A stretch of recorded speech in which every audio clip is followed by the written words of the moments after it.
profesora, en esta ocasión a mi compañera Isaí Flores Angulo y mi persona Clara Curto García nos corresponde exponer sobre los modelos de funcionamiento del cerebro y el desarrollo del lenguaje. En cuanto a los modelos o teorías del funcionamiento cerebral, existen diversos autores que nos lo explican, entre los cuales destacan principalmente Carl Jung, Paul MacLean, Franz Gall, Mark Dax, en la teoría del tribuno de Paul MacLean, Ned Herman y Gardier. Jung consideraba que el cerebro humano es la versión más avanzada o adelantada de lo que era el cerebro animal, que para conformarse como tal tuvo que pasar por un largo proceso de evolución de miles de millones de años, cuyo origen se remonta a cuando el planeta se estaba formando y fue siendo poblado por animales y plantas. Para eso la naturaleza a estos los dotó de los primeros sistemas nerviosos para así dar paso a crear los primeros cerebros. Es allí donde Jung distingue tres tipos de sistemas cerebrales o estructuras cerebrales, puesto que él menciona que hay una evolución encefálica donde el cerebro y sus estructuras van volviéndose cada vez más complejas en cuanto al tratamiento de la información y la inteligencia. El principal sistema cerebral que él menciona es el sistema reptiliano o el cerebro primitivo. Este fue el que dominó gran parte de la edad de piedra junto a los dinosaurios. Es de carácter espacial, puesto que rige en cuanto a movimientos de acercamiento, de alejamiento, de ataque y de defensa. Básicamente es un sistema de supervivencia. Luego está el cerebro límbico o sistema límbico. Este es un tejido que recubre lo que es el cerebro primitivo, el cerebro anterior, ¿no? El sistema reptiliano. Se encarga de gestar o de generar lo que son las emociones más intensas del ser o las ondas teta, de relajamiento y recuerdos de largo plazo. Para ello incluye en sí lo que es el hipocampo, las amígdalas, entre otras estructuras. Y finalmente, Jung reafirma o afirma que hace unos 40 millones de años surge una nueva estructura cerebral que es el neocórtex o corteza nueva. Esta vendría a ser la característica más distintiva de los mamíferos más avanzados, más evolucionados a comparación de los otros. Esta corteza, el neocórtex, se divide en dos hemisferios que en un principio se consideraban ambos simétricos o iguales, pero con el paso de los años y la evolución en animales como el orangután o los gorilas se demuestra lo contrario, que ambos hemisferios en realidad cumplen diversas funciones y son asimétricos o diferentes en cuanto a características y percepciones. Bueno, el siguiente autor es Paul MacLean. Él corrobora todo lo dicho por Carl Jung en cuanto a que él considera que el cerebro o el encéfalo es la unión o la interacción completa de los tres sistemas cerebrales que había mencionado: el sistema reptiliano, límbico y neocórtex. También está de acuerdo con que el cerebro humano, para formarse como tal, tuvo que haber pasado por un largo proceso. Este proceso todavía se evidencia en cuanto a la formación de los bebés humanos, ¿no? El proceso ontogénico. Pero también es evidente a lo largo de la vida, puesto que el cerebro siempre está en constante evolución y él lo considera un proceso cuasi eterno. Lo cual apoya Max Planck. Él considera que la materia es una energía y que la energía siempre está en constante movimiento y nunca en un estado estático. Él sostiene que el cerebro es una materia y por eso el cerebro siempre se mantiene en movimiento, en vibración, y eso se manifiesta en cuanto a sus diferentes estados de conciencia.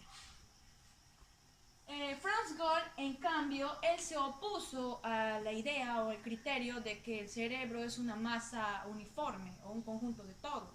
En cambio, propone lo que es la localización en diversas o específicas partes del cerebro, relacionándolas con diferentes facultades mentales.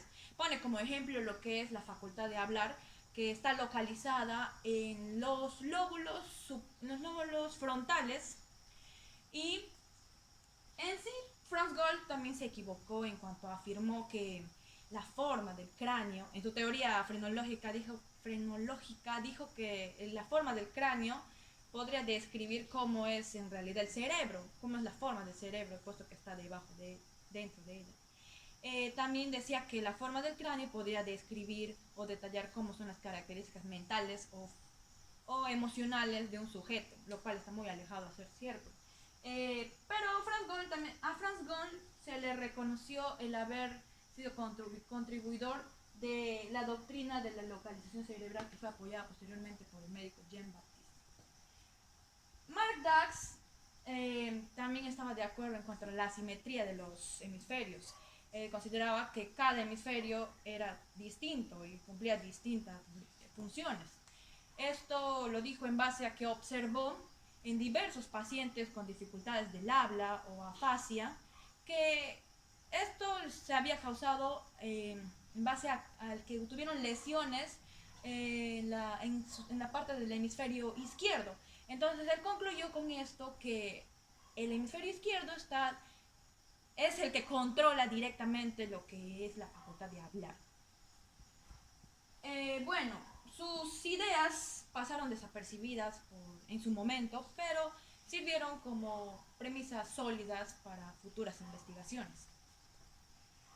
En cuanto a la teoría del cerebro triuno, fue propuesta por Paul MacLean entre los años 1978 y 1990. Él se basó en todas las aseveraciones mencionadas, ¿ya? Algunas a favor, algunas en contra, como la dominación cerebral, que estaba en contra de que el cerebro, que ambos hemisferios eran diferentes, ¿no? Paul MacLean, para desarrollar esa teoría, tuvo que experimentar en animales haciendo estudios fisiológicos. Él concluyó con que el cerebro triuno es la integración de 3 cerebros en uno, y estos cerebros son los siguientes. Tenemos primero al cerebro reptiliano, que está vinculado con la vida instintiva y el comportamiento. Está el cerebro límbico, que es aquel cerebro con la capacidad de sentir, de desear, de emocionarse, ¿no? Y está finalmente el neocórtex, que es el cerebro que está relacionado con la capacidad intelectual del ser humano, ¿ya? Entre los 3 existe lo que es una jerarquía, puesto que son diferentes tanto química como estructuralmente, y han pasado miles de años para la formación de cada uno, ¿no? Siguiente. Ned Herman propone lo que es el modelo del cerebro total en 1976. Él tenía como objetivo el establecer una localización de la facultad de creatividad. Entonces, en su modelo del cerebro total, él explica o da a entender que existen cuatro estilos de pensamiento del ser humano. Los denomina a cada uno como cuadrantes. Estos 4, si fueran integrados, serían una totalidad orgánica y permitirían un estudio más amplio y más completo de lo que es el funcionamiento u operatividad del cerebro y cuáles serían sus posibles implicancias o efectos en cuanto a la educación, al aprendizaje y en cuanto a la creatividad, ¿no? Lo que él buscaba. Estos 4 cuadrantes o áreas o estilos de pensamiento son los siguientes. El cuadrante A se encuentra ubicado en el lóbulo superior izquierdo. Este se encarga de los pensamientos del tipo crítico, analítico, pensamiento realista, puesto que se basa en hechos concretos. Es lo lógico. El siguiente cuadrante es el que se encuentra en el lóbulo inferior izquierdo, está debajo. Esta parte se encarga de todo lo que es el estilo de pensamiento más secuencial, organizado, ordenado y más controlado, lo que permite mejor eficacia al ser humano. Luego está el cuadrante C, que se encuentra en el lóbulo inferior derecho. Se encarga o está relacionado con lo que son los estilos de pensamiento del tipo más comunicativo, interpersonal, más empático y expresivo, puesto que se encuentra cerca a lo que es el cerebro límbico. Luego está finalmente el cuadrante D, que se encuentra en el lóbulo superior derecho. Y este se encuentra ligado con lo que son los pensamientos espaciales, visuales, el pensamiento intuitivo, global e integrador. Bien, en cuanto a la reingeniería mental de Gardier pues nos propone esta reingeniería mental con la finalidad de ofrecer posibilidades de resolver las desventajas que pudiera sufrir el cerebro en cuanto a la configuración la configuración de lo que es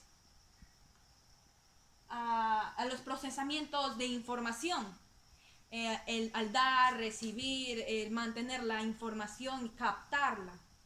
Algunos pues sufren de alteraciones y esto ofrece la solución mediante un tratamiento